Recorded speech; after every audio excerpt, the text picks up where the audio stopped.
Hello everyone, welcome to the last lecture of week 1 of the NPTEL course, Simulation on Modern Power Systems. In this discussion, we will continue with our module 1, which is power flow analysis, and specifically we will discuss about the different nonlinear power flow equations that are involved in power flow analysis and what are the ways, perspective or possible ways of solving those equations wherein which the types of buses or classification of buses come in. We all have seen in our previous discussion that how do we evaluate the bus admittance matrix which forms a backbone for power flow analysis while considering the effect of mutually coupled impedances, admittances and transformer taps when they are at their off nominal position. The evaluation of bus admittance matrix without consideration of these entities was also discussed in the previous lecture, wherein we discussed about the generic way of finding bus admittance matrix if our power network only has transmission lines. Now, if you have gone through the previous lecture, which I am sure you would have done through, then you also would understand why do we start the power flow analysis discussion with bus admittance matrix. The answer to this question lies in the fact that bus admittance matrix for a given n-bus power network, where the bus in power network is analogous to node in a given electrical circuit. For an n-bus power network with known network parameters, by known network parameters, I mean the line resistance, reactance, half-line charging susceptance, the transformer taps and its corresponding reactances, and any other reactive power device, such as a shunt capacitor or reactor, inductor, these corresponding reactances are known. Then under such a information available for a n-bus power network, we will have this n cross n Y bus, which is the bus admittance matrix, and having known this Y bus matrix, which is directly dependent on what are the known values of the network parameters, we will be able to correlate the unknown bus voltages of the n-bus network, which here is a n cross 1 vector, in terms of the again unknown currents, which would for a n-bus network would be a n cross 1 vector. And given this relationship between the currents and voltages, if you recollect the previous discussion that we have had, our power value or power in general is essentially a product of voltage and current. Generally in power network, the power values are known, be it in terms of load specifications or generation specifications. And in order to satisfy this load value, we will have to solve this quadratic nonlinear term where we have two variables, voltage and current. Given one equation, it is not possible to uniquely identify both these variables. With use of bus admittance matrix, wherein we can represent this current in terms of some function of voltage, we are reducing down the number of variables and trying to bring in consistency in number of equations which are available versus the number of variables which can be solved given any nonlinear technique to solve this nonlinear function. And that is where the importance of Y bus comes into picture. Having said that, Y bus, we have also seen in general this n cross n matrix. It is a symmetric matrix. Usually it is a symmetric matrix. There is one particular condition under which this symmetricity is lost. There is one such condition under which the symmetricity is lost, and that condition is when we have transformer taps whose tap values are complex numbers. In that sense, the off diagonal terms, they tend to be equal to each other in terms of magnitude, but their phase angle can vary if the transformer tap is having a complex number. And the basis of writing this compact equation here is that one of these, or at least out of these n buses which are available in the power network, there is a well-defined reference bus which we don't consider explicitly as part of Y bus. There is another reference bus or a node with respect to which these different voltage values are being measured. Remember, voltage is always a relative quantity. It comes from the definition of potential difference which can exist between 2 points. So, when we are trying to measure the voltage of, let's say, bus number 2, there has to be a ground potential or a reference based on which this potential V2 can be obtained.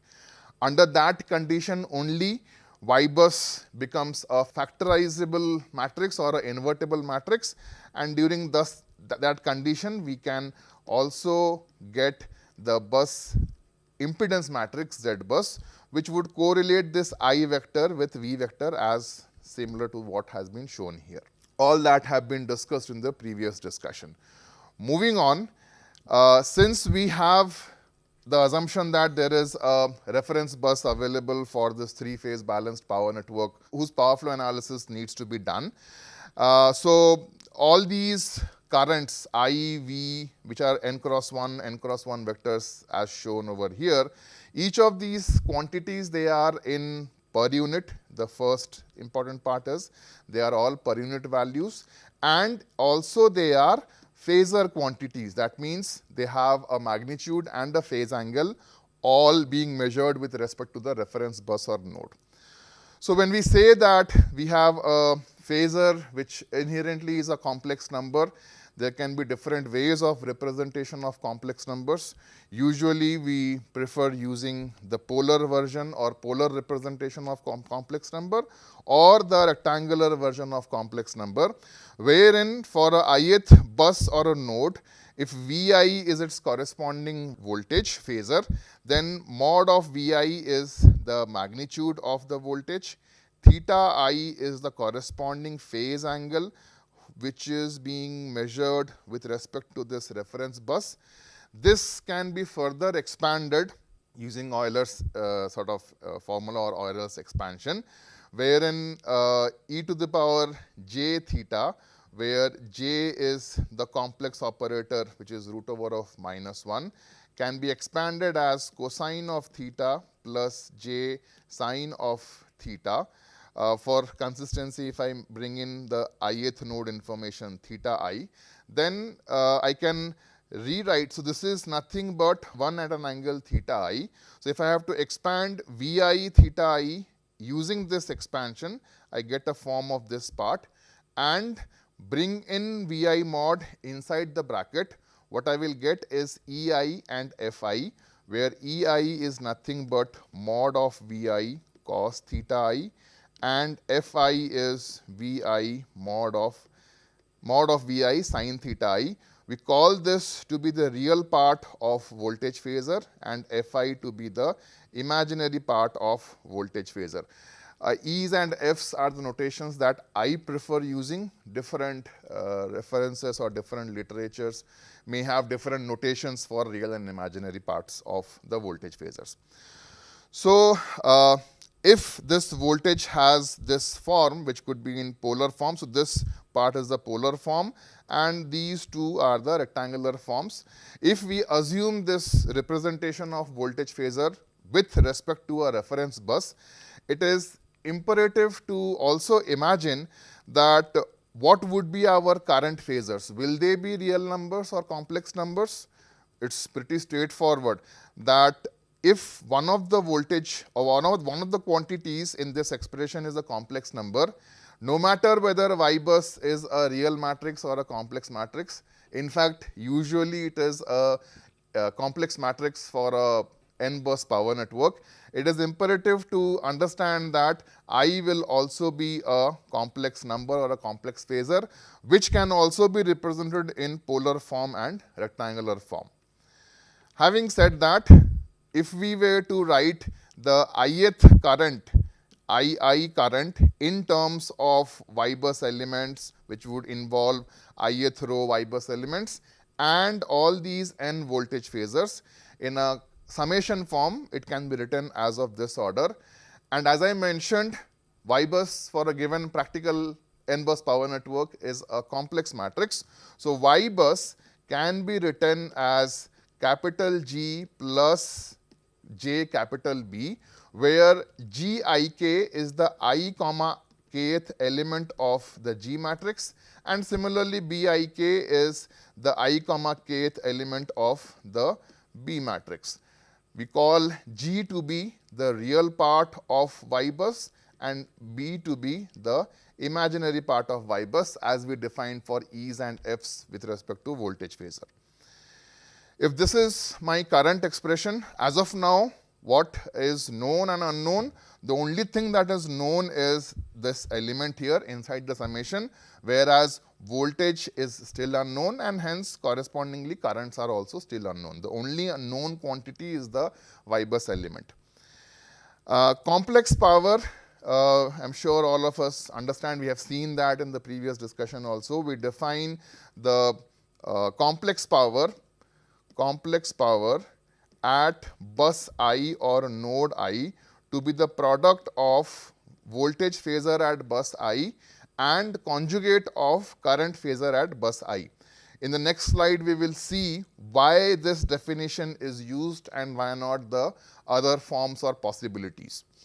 So if this is the known definition of complex power at bus I can also rewrite this as, if I take conjugate on both the terms, then we'll have VI conjugate, and then we'll have conjugate of I, which is simply II itself. Conjugate, they cancel there or nullify their each other effect. In fact, conjugate, what it does is, conjugate for a given complex number, it just changes the sign of this imaginary component. Instead of it is plus, it becomes minus, and vice versa. So if I try to find SI conjugate while substituting this II expression in terms of voltages, then depending on which reference or which representation of voltage I have chosen, I can have the expression of SI conjugate using polar voltages or using the rectangular voltages. Please spend some time on how these expressions have been obtained. I'll probably explain a bit about the polar part. Similar analogy is true for the rectangular version. So what we assumed was that let Vi be Vi mod at an angle theta I with respect to a reference node. Similarly, Vk will also have a magnitude and some phase angle theta k with respect to a reference node. If these are my representations of voltages, then it is easy to understand that the conjugate of Vi voltage or ith bus voltage would be the same magnitude but with a reverse angle. And now if I plug in these values as I have defined here and then expand while also putting in the expression of Yik and then expand, I can get Vi, Vk, the magnitudes multiplied as it is here, and kth bus phase angle is theta k. Conjugate of ith bus voltage has angle of minus theta I, so I get theta k minus theta I, and Yik is being obtained as has been defined here. Similarly, you can also define Vi conjugate and Vk in terms of the respective products of real and imaginary parts of the voltages. So the question which I was asking or discussing, have been discussing in previous discussions also, is that why Si is equal to Vi conjugate? Why not Si is simply product of V into I or conjugate of overall Vi? Why conjugate has to be present in at least one phasor for this complex power definition to be true? The answer to this lies in the fundamental definition of how do we define phasors for AC quantities. When we define phasors, we are actually converting our time domain signals, our actual voltages, currents, if we were to measure it with an oscilloscope. There will be time varying quantities for an AC system whose frequency would depend on what is the source frequency, which is typically 50 hertz or 60 hertz in steady state. And when we are defining or saying that we are representing these quantities as phasors, where they have a voltage magnitude and a phase angle, essentially we are converting the time domain quantity into a frequency domain quantity, where the information of frequency, which is inherently present in the time domain signal. For example, if a AC signal, voltage signal, if I were to define it, then the generic term or expression for the AC voltage signal single phase would be V sine of or cos of omega t plus some phase angle theta, where omega is 2 pi f. When we convert this time domain signal into phasor domain signal, there we refer that it has only a magnitude which depends on the amplitude of the sinusoidal quantity, and whatever is the phase angle mentioned along with omega t inside the sine or cosine term in time domain, that gets represented as the phase angle in the phasor domain. So, phasor domain representation or phasor representation does not have frequency information at all. It does not mean that frequency is not present. It does not mean that our AC signals are not time varying anymore. They are still time varying, but we are simplifying the representation for the sake of simplicity, for the sake of easy life and the corresponding effort required to analyze the signal. So, voltage and currents, they are essentially current and voltage phasors based on some reference. Inherently, they are the frequency domain representation. When we define SI as either VI conjugate or V conjugate I, the conjugate is essentially doing the effect of reciprocity or inversity. So, when we have II as II at an angle theta I, the corresponding conjugate, it does not pertain to the magnitude, but it changes the phase angle. What inherently we do not understand or interpret is that the conjugate is not just changing this phase angle, it is also inversing the phase reference or frequency reference based on which this phasor was first of all defined. Now, why is this frequency so important? The example is given over here. If I take an incandescent bulb or a lamp, which is typically a resistive load and it is rated at 100 kilowatt, and it would consume this 100 kilowatt at 230 volt single phase supply, then no matter whether I have a 50 hertz to 30 volt source or a 60 hertz to 30 volt source, over a period of full cycle, average power through 100 watt is typically the average power, real power, the bulb will consume 100 watt no matter whether the frequency is 50 or 60, provided the bulb is getting its rated voltage of 230 volt. Experimentally, that has been verified. It can be verified again for those of you who are curious, and that experimental reasoning has to do something with the definition of how complex power is defined.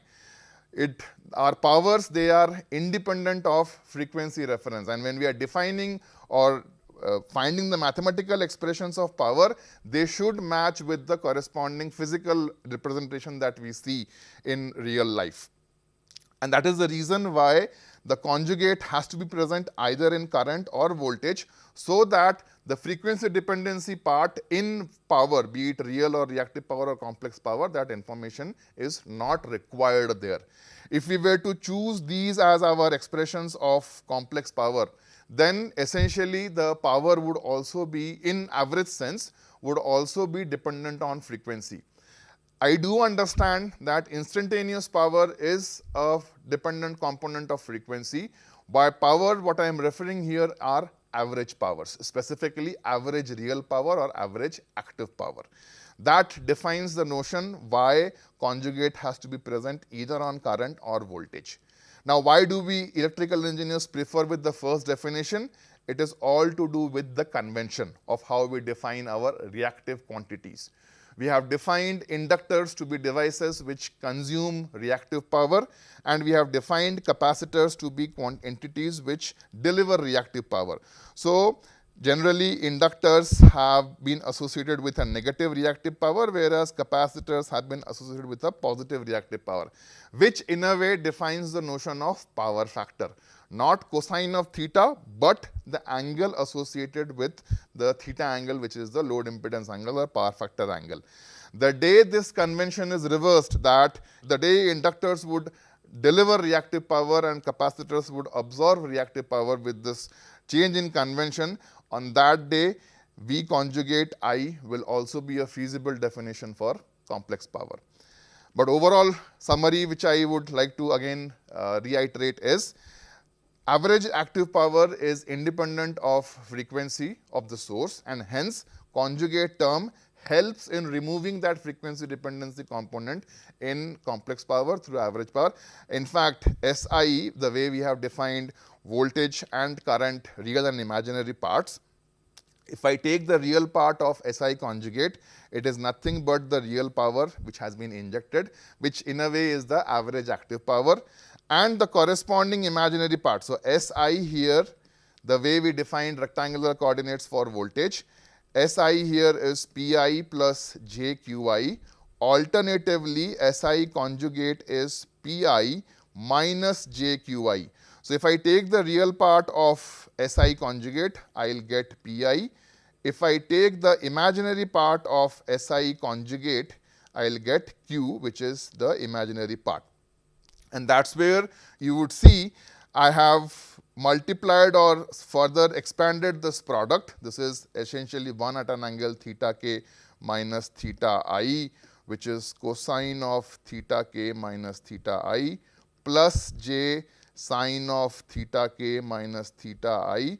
J is the complex operator root over of minus 1. And if I do this product multiplication, I will get this term inside the P component. And the Q would also have a similar expansion where all imaginary components are taken. The negative term that we are seeing here is because of the negative present sitting in the SI conjugate term. Please spend some time in understanding how equation number alpha and beta have been obtained. I am sure it would become very clear. Now, coming to our power flow equation basis, let us see what goes in and what comes out. Suppose I have a big n-bus network, and for out of that n-bus network, capital N-bus network, for time being I am focusing only on bus number I. This bus number I is not an isolated bus. If it is an isolated bus, then essentially it is not part of this n-bus network, and it is as good as bus I is not present. By isolation, I mean bus I is not connected to any other bus, neighboring bus or adjacent bus. If it is a bus, if it is a circuit, there has to be path for the circuit to be complete so that power exchange and energy exchange can happen. So, let us say bus I is connected, let us say, to bus K, bus M, bus N through some nominal pi modeled transmission line, and on this transmission line there can be exchange of power, both real and reactive. For time being I am focusing only on the real power. So, since there is an interconnection, it is possible that real power may be flowing from bus I to bus K, which is defined as PIK. It is also possible that power may be flowing from bus I to bus M, which is PIM, and similarly PIN. Now, how come these powers or corresponding voltages or currents do they come in? Essentially, this is to do with the current from bus I to bus K. It is all coming in, these powers, they are all coming in because of networks physics, which is defined by Kirchhoff's current law and the voltage laws. So, if this has to be there, then where is this power coming from? I mean, does bus I has some resource because of which this power is flowing from bus I to remaining buses? There comes in the law of conservation of power. Power cannot be created, cannot be destroyed. So, if bus I is responsible for flow of power on two buses K, M and N, then this power has to be accountable somewhere. It cannot be just coming out of blue. That accountability is coming in from the entities which are connected on bus I. On bus I, we see that there is a generator whose real power generation is PGI, and then we have a demand or a load whose demand is PDI. We have also defined injections from generators to be positive quantities, whereas injections from load to be negative quantities. Why positive and negative? Generators tend to inject power or energy into the network. So when we say injection, it is injection from the bus to the network. A generator would pump in power from bus to the network, and hence it is a positive injection, whereas load would have consumption of power from network to bus, so it is a negative injection. Given this injection, which are known quantities, what is defined for sure is that if these flows exist because of this positive and negative injection, then essentially I can write that Pi, which is the power injected from bus I to the network, is PGI, the positive injection, plus the negative injection from because of the presence of load, and this has to be equal to Pik plus Pim plus Pin. So what is known for sure is that this is always true because we already know what the generation and demand values are based on the inputs from power data. So this has to be true. It is always known and it is always true. What power flow analysis does is it tries to satisfy the second part of the equation, which is Pi should also be equal to this part because of conservation of power. So this is made true, or this is made to be true by power flow analysis. So that is what is essentially mentioned over here. The first part is always known because it's known from the generation or sources. The second part, which is the RHS part of alpha, it is made to be. So basically, what is the RHS of alpha?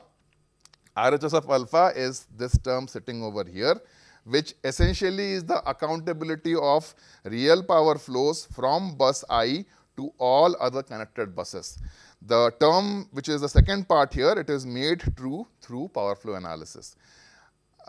Please spend some time on understanding this idea or concept. If this is true, the remaining part would be much easier to follow.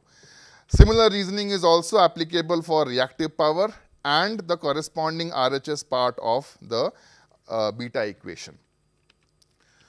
So what we have seen is that, okay, based on the polar version of voltage coordinate, we have equation number alpha and beta for every bus, and the known quantities are Gik, Bik, which are the bus admittance matrix elements, and then we have these voltage phasors and their corresponding magnitudes and phase angles, which are not known.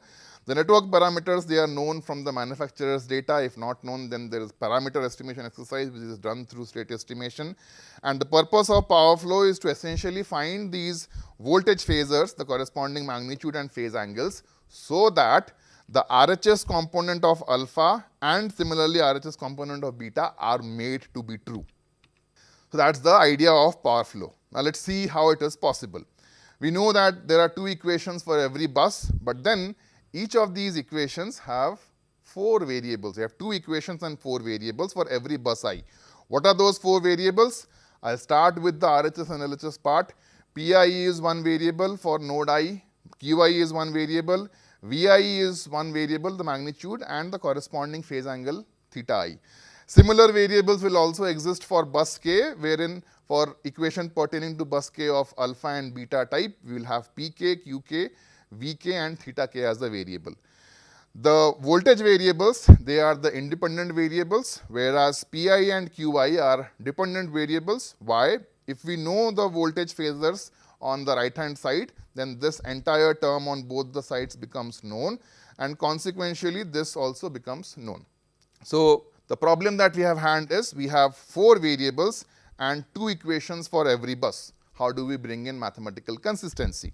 So at the outset it would appear that power flow is not solvable because number of equations and unknowns are not consistent among each other. So we have to find a way of how can the mathematical consistency or numerical observability or dependency can be ensured, and that is where classification of buses comes in. So we all understand that Loads, they are known from the load forecasting exercise. Often PDI is defined, whereas QDI can be known depending on what type of load model we are assuming, whether it is a constant power factor load or a constant power load, or depending on what relationship PDI and QDI have. They are known from the load forecasting exercise. Similarly, generations, they have to satisfy or follow these demands. So PGI and QGI exist because PDI and QDI exist. If you would have a power network where there is no need of electrical load, then there is essentially no need of the network itself, and there is no need to generate power also. So PGI and QGI, they are dependent on what PDI and QDI are, and hence they follow the load and they have to be controlled so that economics, efficiency, security is all maintained. As I have mentioned earlier, PGI is known from the cost economics perspective, wherein there are dedicated optimization exercises involved. At the outset, for a given AC power network, we call that exercise to be optimal power flow. We will understand a generic version of optimal power flow in terms of economic dispatch in the slides to follow in power flow analysis. So the idea behind all that is the cost of generation should be as low as possible because there is capital investment involved. And then given this generation, it is also controlled or fine-tuned through a control loop known as automatic generation control, so that for any small variation in load, PGI is furthermore tuned and reciprocated, while ensuring that cost of generation still reaches its minimum possible value. Generally, for generators, to be specific, synchronous generators, QGI specifications are rare. What is otherwise known is the terminal voltage of the generator, which regulates the reactive power output of generator. And this reactive power output, it depends on the automatic voltage regulator loop or reactive power control of synchronous generator, which in a way depends on what is the possible field current that can be sustained by the field winding or rotor winding of the synchronous generator. And that's where QGI unique value or specification is not ensured. What otherwise is ensured is that if we try to maintain the terminal voltage, then the potential difference across lines in power network would be low, and corresponding power loss would be as low as possible because this power loss is proportional to I square R.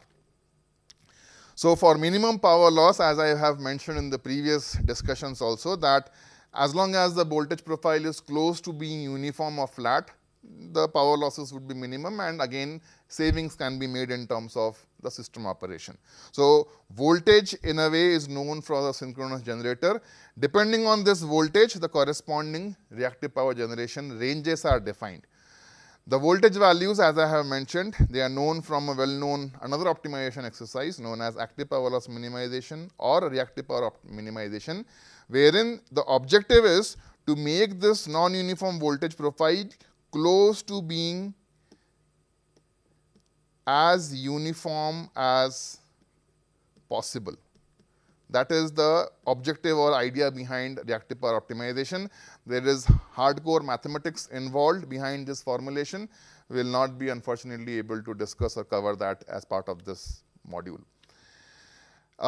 So essentially, to summarize, we have voltage regulators, which are excitation control loops for generators.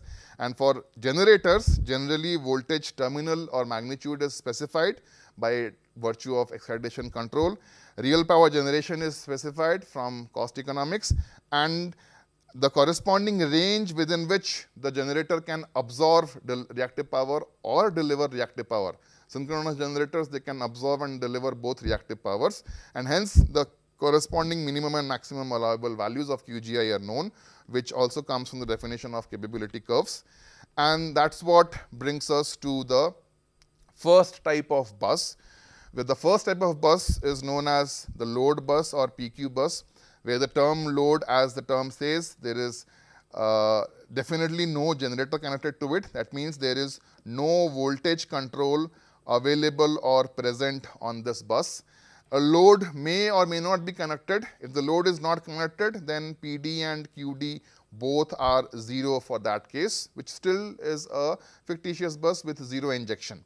but definitely there is no voltage control available, and hence P and D, P and Q, they are known, and that's where we also call them as to be the PQ buses. So essentially in alpha and beta terms, the Pi and Qi entities become known for the ith load bus. The unknowns available are Vi and theta I. So we are having two equations and we are having two variables for every ith load bus, the unknowns being Vi and theta I.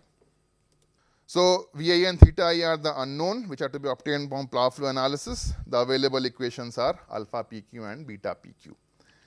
With that, I would like to conclude this discussion, and the next discussion also we will continue on classification of buses. We have just touched upon one type of bus, which is the load bus or the PQ bus, but in the next discussion we will take up or discuss further few types of buses, essentially the voltage controlled or generator buses, and then one unique bus out of those generator buses which is called as the slack bus or the angle reference bus. Thank you.